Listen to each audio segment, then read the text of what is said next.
Vishnupad Paramahansa Paravatikacharya Stotara Satashishimal Divine Grace A.C. Bhaktivedanta Swami Srila Prabhupada Ki. ISKCON BB Founderacharya Srila Prabhupada Ki. Jayam Vishnupad Paramahansa Paravatikacharya Stotara Satashishimal Divine Grace Bhaktivedanta Saraswati Goswami Maharaj Ki. Grantaraj Srimad Bhagavatam Ki. Go Premanandi Hari Hari Go. All glories to the assembled devotees. All glories to the assembled devotees. All glories to the assembled devotees. All glories to Shri Shri Guru and Gauranga. All glories to Srila Prabhupada. Om Namo Bhagavate Vasudevaya. Om Namo Bhagavate Vasudevaya. Om Namo Bhagavate Vasudevaya.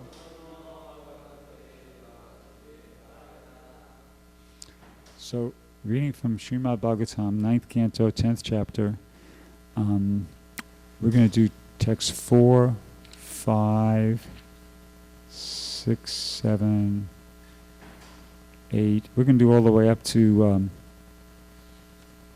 so where's the one with the purport?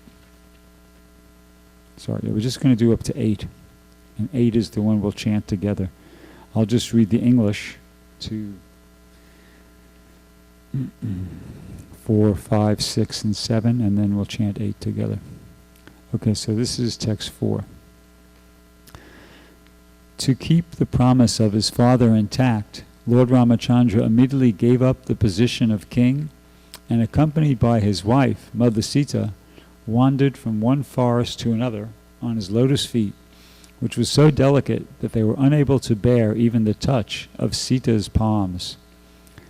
The Lord was also accompanied by Hanuman, king of the monkeys, or by another monkey, Sugriva, and by his own younger brother, Lord Lakshman, both of whom gave him relief from the fatigue of wandering in the forest. Having cut off the nose and ears of Suparnika, thus disfiguring her, the Lord was separated from Mother Sita. He therefore became angry, moving his eyebrows and thus frightening the ocean, who then allowed the Lord to construct a bridge to cross the ocean. Subsequently, the Lord entered the kingdom of Ravana to kill him, like a fire devouring a forest. May that Supreme Lord Ramachandra give us all protection. So that's kind of like a prayer, basically, that's being offered here. So I mean, it's only giving the story in a very kind of like a skeletal form. A lot of details are being left out, but anyway. So text 5.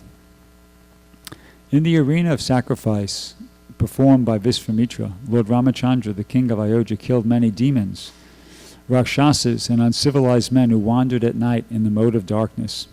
May Lord Ramachandra, who killed these demons in the presence of Lakshman, be kind enough to give us protection. O King, the pastimes of Lord Ramachandra were wonderful, like those of a baby elephant. In the assembly where Mother Sita was to choose her husband, in the midst of the heroes of this world, he broke the bow belonging to Lord Shiva. This bow was so heavy that it was carried by 300 men. But Lord Ramachandra bent and strung it and broke it in the middle, just as a baby elephant breaks a stick of sugar cane. Thus the Lord achieved the hand of Mother Sita, who is equally as endowed with transcendental qualities of form, beauty, behavior, age, and nature. Indeed, she was the goddess of fortune who constantly rests on the chest of the Lord. While returning from Mother Sita's home after gaining her at the assembly of competitors, Lord Ramachandra met Parashuram. Although Parashuram was very proud, having rid the earth of the royal order 21 times, he was defeated by the Lord, who appeared to be a Kshatriya of the royal order. And we'll chant this text 8 together.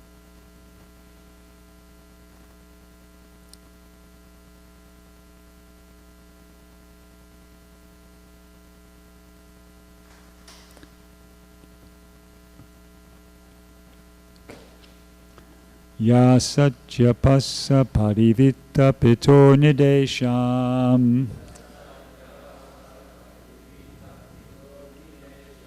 Yasatya passa parivita pitor nidesham. Strenasya chapi sirasa jagare sabharya. Strainasya chapi sirasa jagrihe sabharya. Rajam shriyam pranayina surido nivasam. Rajam shriyam pranayina surido nivasam.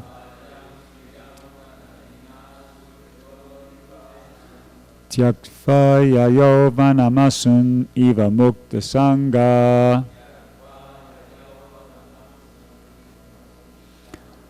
Tyaktva yayovanamasun iva mukta sangha. Yasatya passa parivita pitor nidesham. Strainasya chapi sirasa jagrihe sabharya. Rajam shriyam pranayina surido nivasam. Tyaktva yayovanamasun iva mukta sangha.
Bhagavad Gita.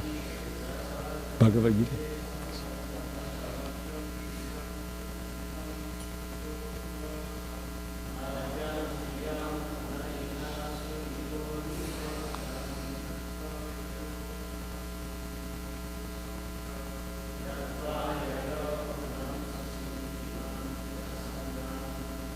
Vaishnavis. Any takings?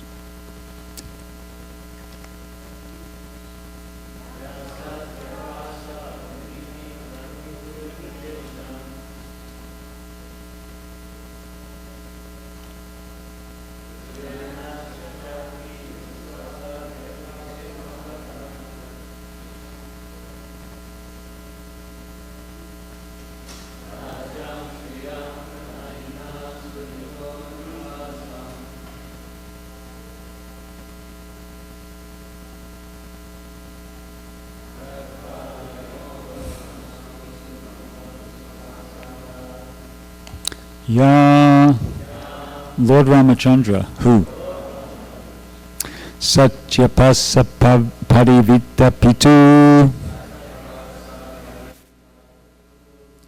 of his father, who was bound by the promise to his wife. Nidesam, the order. Strainasya, of the father who is very much attached to his wife. Cha, also. Api, indeed. Sirasa, on his head. Jagre, accepted. Sabharya, with his wife. Rajyam, the kingdom. Shriyam, opulence. Pranayina, relatives. Surida, friends.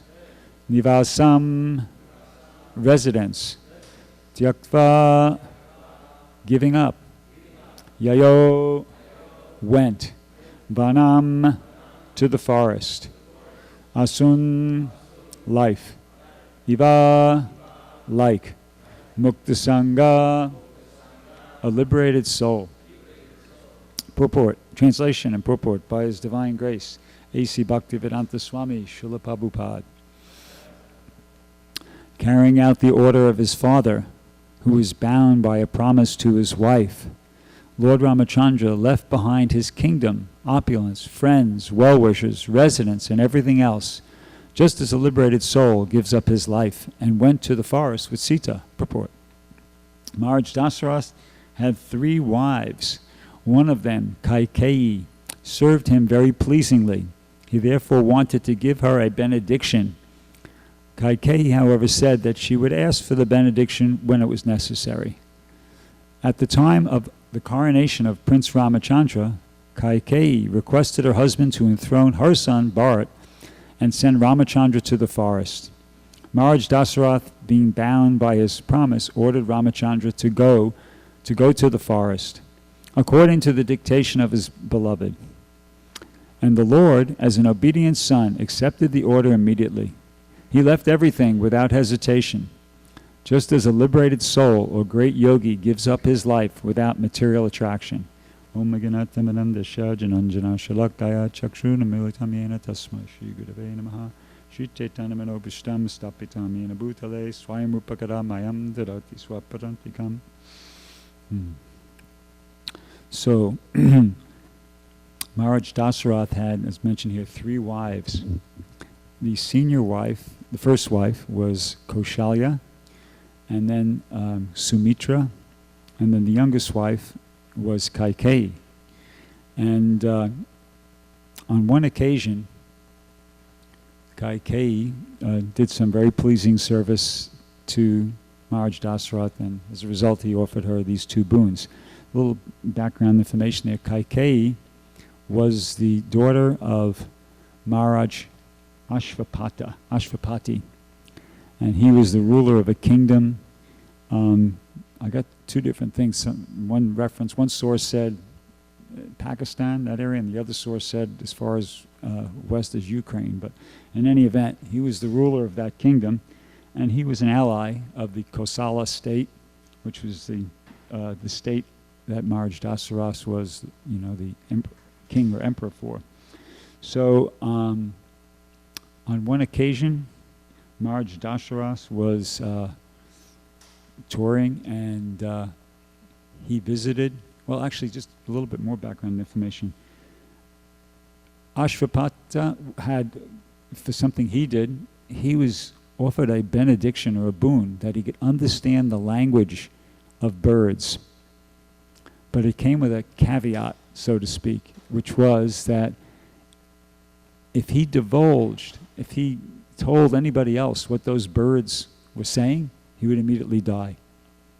So he was, at one time he was going someplace with his wife, and he heard 2 swans conversing, two mates, a male and a female swan, and they were conversing. And he started to laugh, like wow, he found it very amusing. So his wife asked him, what are you laughing about? And he couldn't tell her. And she knew about this too. She knew that he had this boon, that he could understand the language of the birds, but if he told anybody what he had heard, he would die. So she kept insisting that, please tell me like that. I want to know, what are you laughing about? So he could understand from that she was not his well-wisher. So she had him, he had her banished.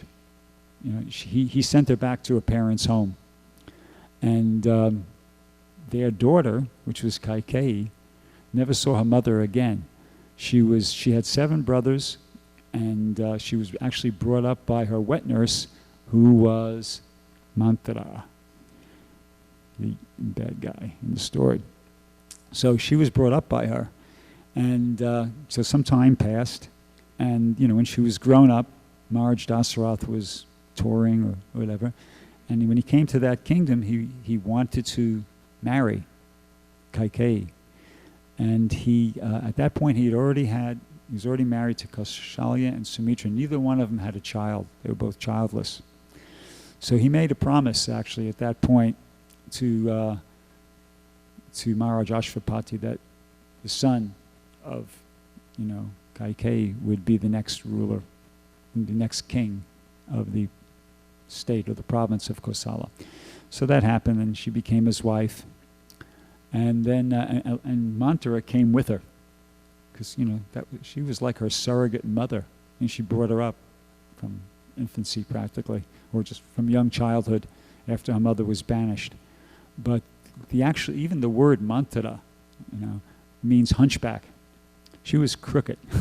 She was crooked not only in physical appearance, but she was crooked in the mind. She was, she's portrayed as being very ambitious, very socially ambitious. And she could understand that, any good things that were going to come her way were going to be only as a result of Kaikeyi's position. She didn't have any position of her own. She was just a wet nurse. I mean, she wasn't even a mother. It wasn't like she was even a mother-in-law. She was just the nurse, just like the person who brought her up, servant, basically. So she was always, very careful to make sure that Kaikeyi's position was, strong, because that meant that she'd be getting all the fringe benefits of that. So in any event, so they were there, and she influenced her on one occasion. Maharaj Dasarath had to go to battle against a demon called Sambarasura, along with Indra, actually. A little bit of interplanetary cooperation there. But so in this, and Kaikeyi convinced him, please allow me to go with you. So she went with him, and actually, as it was, she became his chariot driver. At least on this particular day, she was a chariot driver when he was injured by an arrow that was shot by Sambasara, and it penetrated his armor and remained in his chest. So she was the chariot driver, and she thought fast, and she was able to. Oh, and the wheel of his chariot broke. So somehow or another, she was able to fix the wheel of the chariot, get him off the battlefield, get the arrow out of his chest, and she nursed him back to good health again. And he was so grateful, basically, because she saved, his life, and she displayed great courage in the process of doing that. So she offered her, at that time, she offered her 2 boons. And she said, okay, thank you very much. I won't request them now. When it's necessary, I'll request them. So that's kind of the background story leading up to this.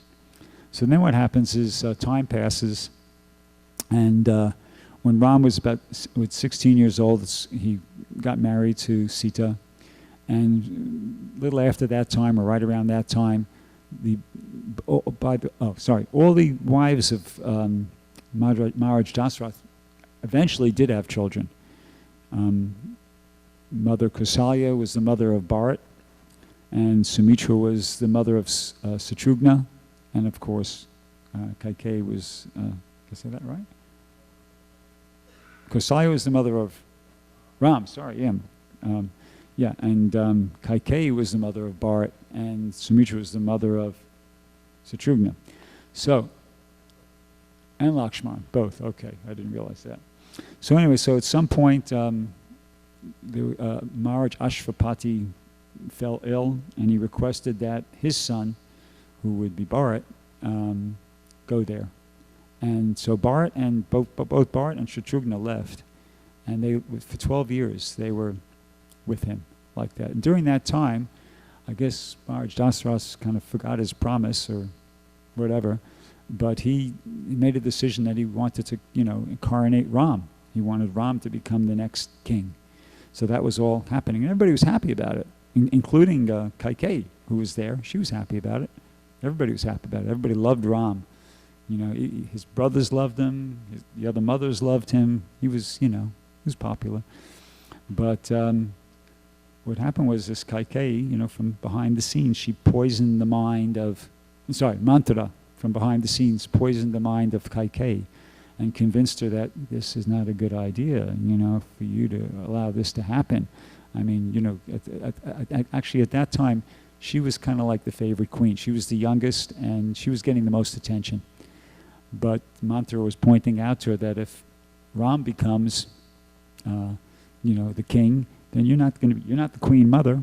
Kaushalya is the queen mother, and you're going to fall very much into the background there. And so in this way, she just kind of worked on her, and Kaikeyi was the victim basically. She became the innocent or not so innocent victim, and so Manthara suggested a way in which she could prevent that from happening, which was usually 2 boons. Asked for that. The first boon would be that Ram is, her son Bharat become, coronated as emperor instead of Ram, and that Ram be banished to the forest for 14 years, which would give her son sufficient time to consolidate his position, so to speak, and then he could return, So she did that. She asked for those boons, And Maharaj Dasarath was like shocked. It was a very difficult thing for him to do, obviously.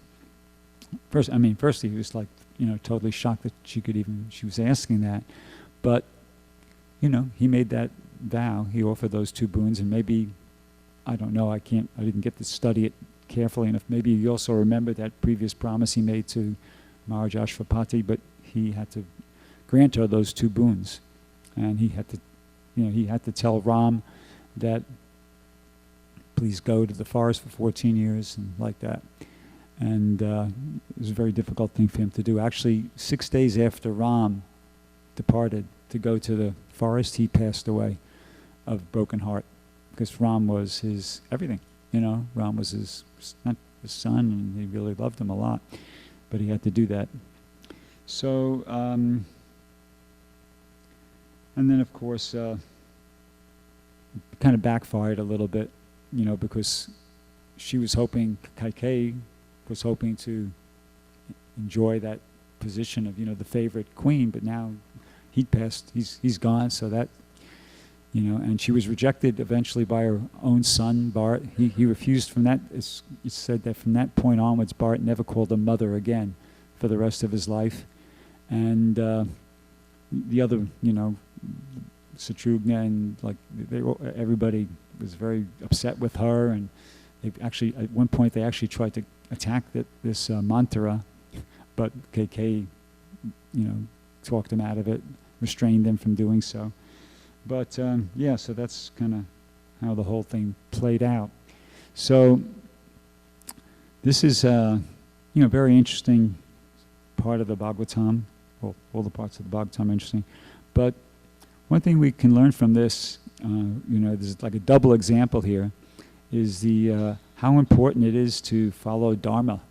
Like, obviously, this is a very difficult decision for Maharaj Dasarath to make. What would have been pleasing to him is if he could have just somehow or another talked her out of it, but he didn't do that. He didn't even attempt to do that.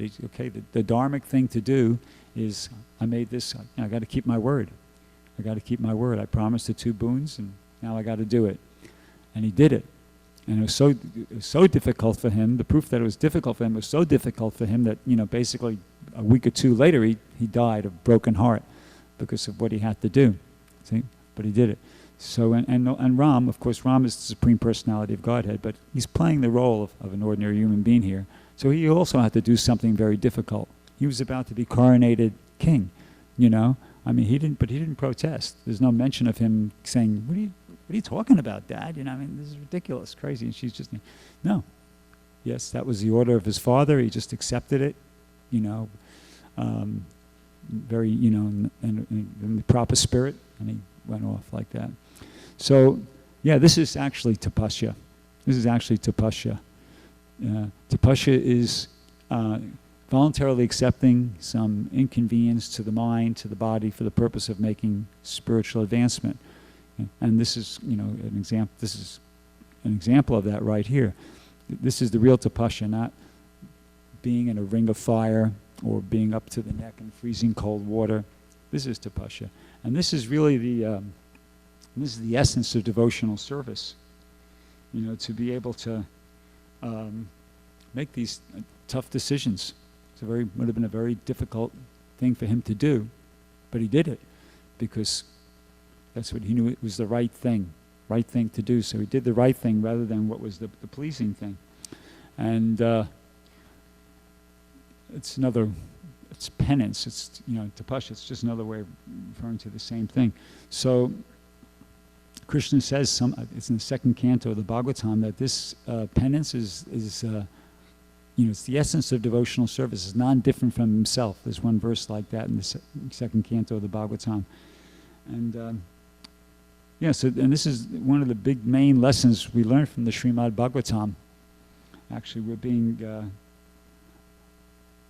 educated, you know, by the Bhagavatam, how to come to the platform of pure devotional service, and which is the only way that Krishna will be understood. Bhakti mam abhijanati yavanyas chasmi tattvataha tato mam tattvato gyatva vishate tadanantana. That Krishna can only be understood by devotional service, and this is a really big part of it.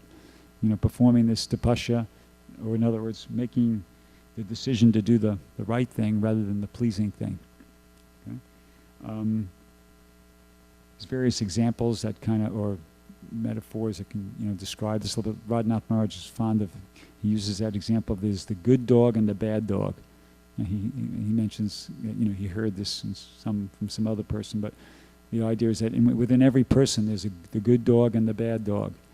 And, you know, the good dog is the one who knows to do the right thing, and the bad dog is always like mantra, you know.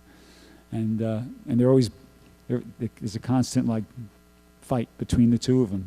And which one wins? The one you feed. The one you feed the most. The one, you know, the one that gets fed. So it's the same thing, you know, within us. We have the good dogs in there and the bad dogs in there, unless you're already, you know, 100% pure devotee. And, you know, the one that wins out is the one that gets fed. In other words, where attention goes, energy flows.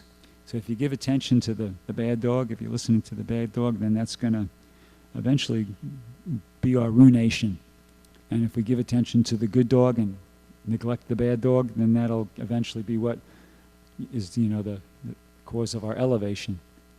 And so I think this is like, you know, a valid sort of an example. Prabhupada himself, he didn't use that example, but he, right here in this, here in Los Angeles, right upstairs in that room there, there's a video where there's an excerpt where Vishnu Jan is asking Prabhupada a question. Vishnu Jan at that time, Maharaj, but and I have to paraphrase it. He's saying, you know, the worldly men, they're you know, they're out there, they're working, their minds are having to be absorbed in so many mundane things, and how is it possible for them to be, you know, thinking of Krishna, getting absorbed in Krishna? I mean, it's like, you know, it's getting, you know, they're being, and Prabhupada says it's like a tug of war. Prabhupada's response was, he gave this, it's like a tug of war. And everybody knows that game, you know, tug of war. He says, you just, you know, you have to fight it. You just have to keep trying, you know, the Maya's trying to pull you back to her side, and for our part, we have to be trying to pull to stay on, you know, go towards Krishna. And he says, but if you keep chanting Hare Krishna, then you'll win that tug of war. That was, you know, Prabhupada's point. So, and that's the challenge. That's the challenge of being a devotee. You know, it's constant. It's like this tug of war is there, and we have to fight it. I was kind of thinking about, you know, examples of practical example of how this plays out in the life of a devotee. And I was thinking, just like in the history of our movement, this is an example that hopefully probably will grab everybody's attention. We've seen vivid examples of this, that of leaders, of devotees who came to positions of leadership. And when you come to a position of leadership, because a movement has to have leaders, any like group of people, you have to have some leaders. So somebody has to be a leader, and it's just like automatically when somebody becomes a leader, there's a certain amount of honor, there's a certain amount of prestige, there's a certain amount of power, there's a certain amount of that goes along with it. You see, and those things, if somebody is not, if you're not sufficiently advanced, if you sufficiently in the mode of goodness, they can have a detrimental effect, an adverse effect, rather than a beneficial effect on your spiritual life. You see, so because in the material world, everybody's after wealth, women, and followers. Okay, so in devotional service, somebody becomes a leader, and those things are they're at your fingertips. Wealth, the opportunity to do things so you get more wealth, women, follow, but those things aren't going to help us progress or advance in devotional service. So somebody, if somebody's in the mode of, so a lot of these devotees who were leaders and who no longer leaders, they are examples of devotees who somehow or another, at least for the time being, to some greater or lesser degree, they lost that tug of war, or that they're over on the other side at this point, or that the bad dog has kind of got the upper hand, you see? Because that constant struggle is always going on. And in the mode of goodness, one realizes, in the mode of passion, somebody's thinking, okay, in the mode of passion, actually somebody desires wealth, wealth, women, followers, power, fame, prestige, and like that. Somebody in the mode of goodness, the mode of goodness, when that kind of enters in there, or that becomes a little bit more predominant, you understand, well, wait a second, I'm not, you're offered a position, like say you're in a position, you're offered a position, there's an opportunity for positional leadership, but the pitfalls. So you're thinking, well, I'm not qualified. I know that, if I get in that position, these pitfalls are going to be there, and I don't think I can handle it. I don't think I can handle all that prestige and all that honor and that fame and glorification and adoration better. And that's good. That's good to feel like that. You see, it's good that that we recognize that, because at least if I say I'm speaking for myself, I'm giving this class, I'm not qualified. But then it has to go beyond that. As devotees, we have to even go beyond that. It's not enough to just recognize that I'm not qualified, therefore maybe I should humbly not do it. No, why? Because Lord Chaitanya says, and Prabhupada says, Yade deke tade kaha Krishna upadesh amada agaya guruhana tada edesh. In other words, we're told somehow or another, we're told that you got to go beyond that. You got to go beyond that understanding that, that fear of like, well, I don't want to be in that position because I don't want to be, how would you say it, susceptible to becoming, falling victim, falling prey to these material desires in the form of profit, adoration, and distinction. Therefore, I'm not qualified to deal with that. I'll just stay in a humble position. You got to go beyond that. We got to be thinking, no, it's true, I don't want to fall victim to those things, but at the same time, I have to take the risk. Why? Because the order is there. The order is there from Lord Chaitanya Mahaprabhu. The order is there from all the predecessor acharyas to become a leader. Lord Chaitanya is saying, wherever you go, whoever you meet, tell them about Krishna. In this way, become guru.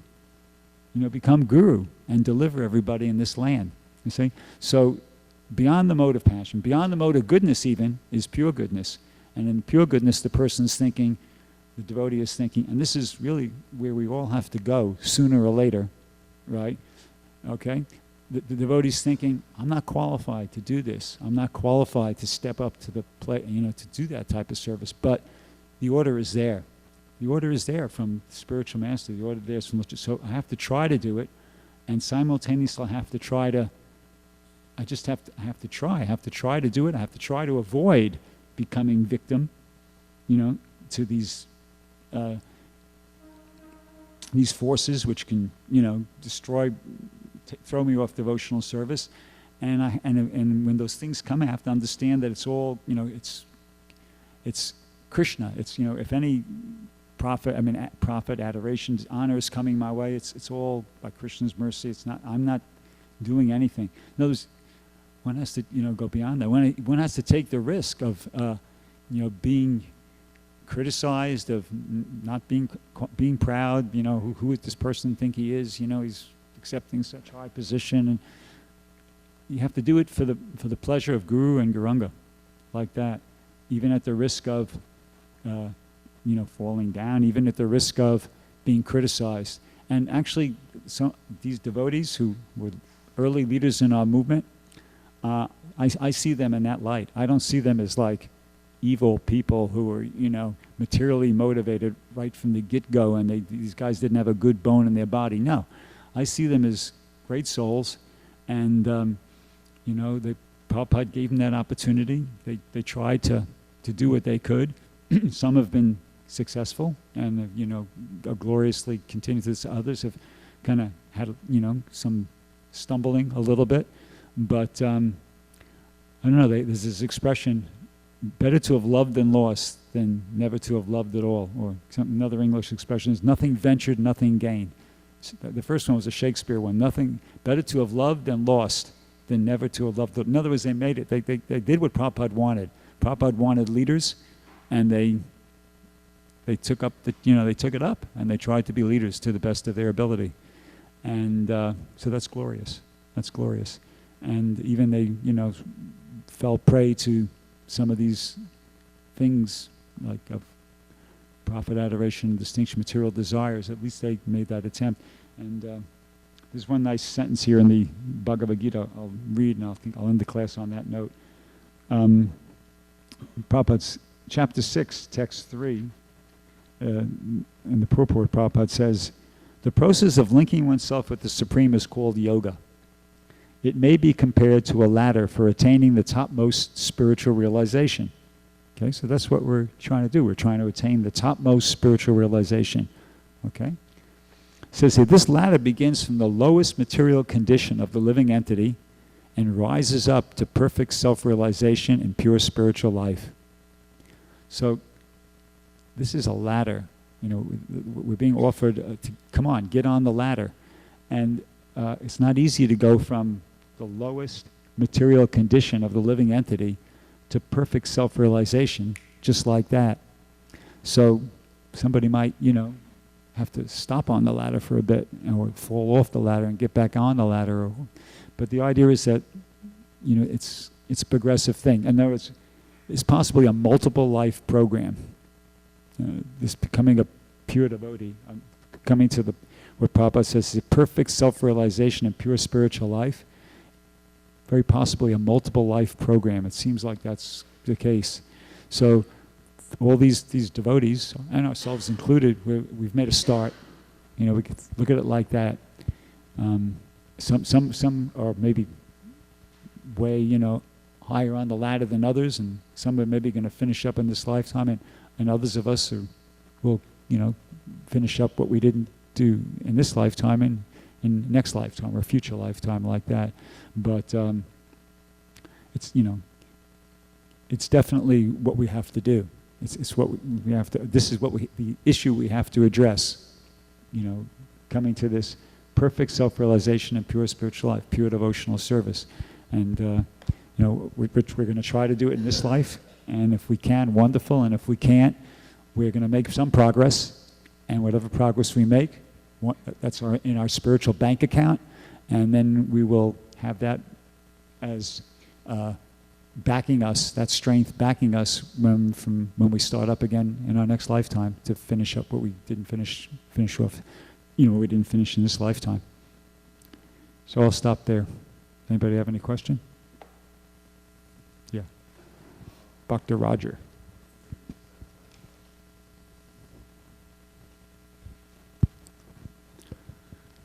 I remember you said that in the Bhagavatam the story was short, and it was summarized. Is there? I'm a little hard of hearing. You could just speak. I remember in the Bhagavatam, you said the story was short and it was summarized. What book would you for the full thing, for the full story? It's not you.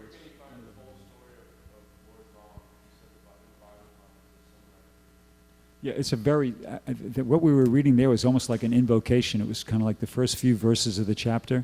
And you noticed he was like, at the end, he was saying, may that Lord Ramachandra protect us. So he was just kind of like very, very in a very summary kind of a way, going over some of Lord Ramachandra's pastimes. It wasn't really even an attempt to give the whole story like that. And also, elsewhere, aside from that, the Sukadeva Goswami mentions, he says this, let me just, if I can find it very quickly.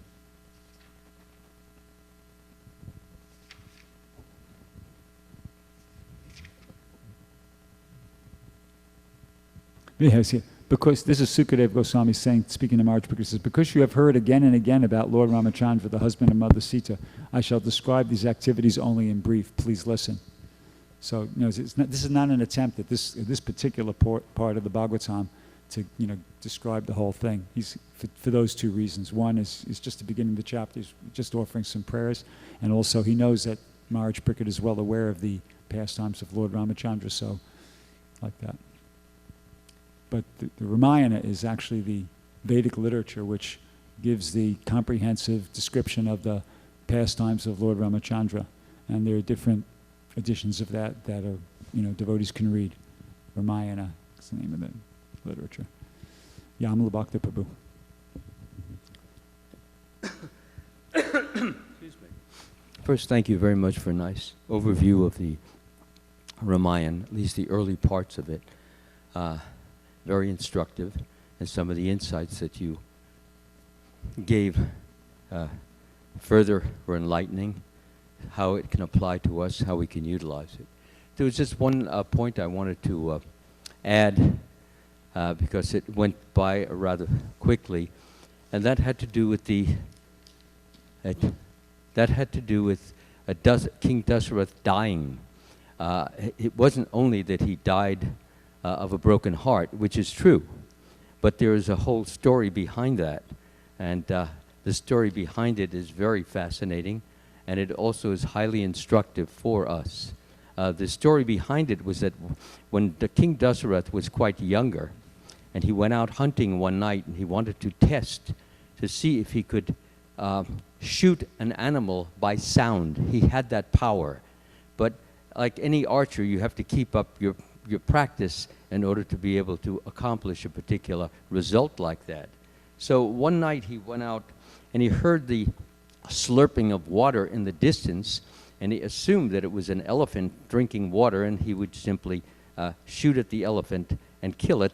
As we know that Kshatriyas were allowed a certain amount of latitude with respect to killing as opposed to other persons in other castes. So when he shot the arrow, the first thing he heard was, "Oh, oh," a human voice. He said, "What was that?" So he went and he examined what he had done, and he saw it wasn't an elephant at all. It was a sadhu, a young man. And he looked at him, and he had shot him right in an area where he had to die. I think it was right near the heart. So the boy was not very concerned, because he was a sadhu. He was not that concerned about his own life, but he was very concerned about his parents, who were both blind. And they were living in a little kutir right nearby. And he said, "I'm not really concerned, as I just said, about myself, but my poor blind parents, how will they go on without my assistance, without my help?" So Dasarath was feeling very ashamed and very downhearted. He said, "Would you please go to my parents and tell them that I'm dying, or in a few minutes I will be dead, so that they know what the situation is." So Dasarath, he agreed, of course, and he went back there and he saw the two blind parents, and he told them that a very serious accident has occurred, and let me please bring you to your son, who is dying or is now dead. So they were immediately overwhelmed. They loved him very, very much. They were attached to him and dependent upon him. So they went to the son, and they saw what had happened. And Dasaratha then explained to him exactly what had happened. And there was an element of irresponsibility in that. Hearing the slurping of water does not automatically mean that it is an elephant, or it is a bear, or it is a monkey, or anything. You have to actually get close, especially since it was nighttime. You have to get close and be absolutely certain. Otherwise, it would be, in this case, as it was, an irresponsible killing. So that's what happens. So he explained what he had done, that he had not taken the trouble and the time to see that it was an elephant.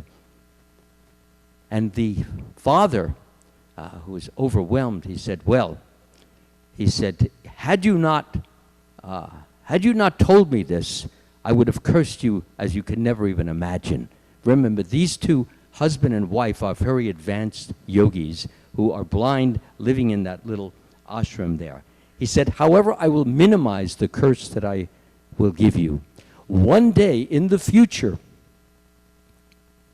you will be bereft of your son as I am bereft of my son here. And as a result, you will die as I am going to die very shortly, since I cannot live without my son, and my wife will also die. And that's exactly what happened. And Dasaratha told this story to Kaushalya, who was the oldest of the queens, just before he died, and then he died, fell down on her shoulder, and that was the end of the situation. What it shows us is that every action we perform has a result. And we need to be very careful before we commit the action, especially if it's going to be possibly be harmful, possibly be dangerous. We need to think before we act. Sometimes you can't help. You're going to put in a position where you have to act very quickly. But in this case, he could have very well given some thought to the situation and acted accordingly, and that never, of course, would have happened. He would not have been cursed in that manner. So that's the lesson that we have to learn. On the other hand, King Dasaratha was very, very happy in one sense, happy in the sense that that he would die out of separation from his son. In other words, with complete absorption in Lord Ramachandra. And he would ultimately go back home, back to Godhead, if not immediately, certainly later on. Thank you. That's a great addition. Thank you very much. Okay, we stop there. Control Srimad Bhagavatam ki jai, Srila Prabhupada ki jai.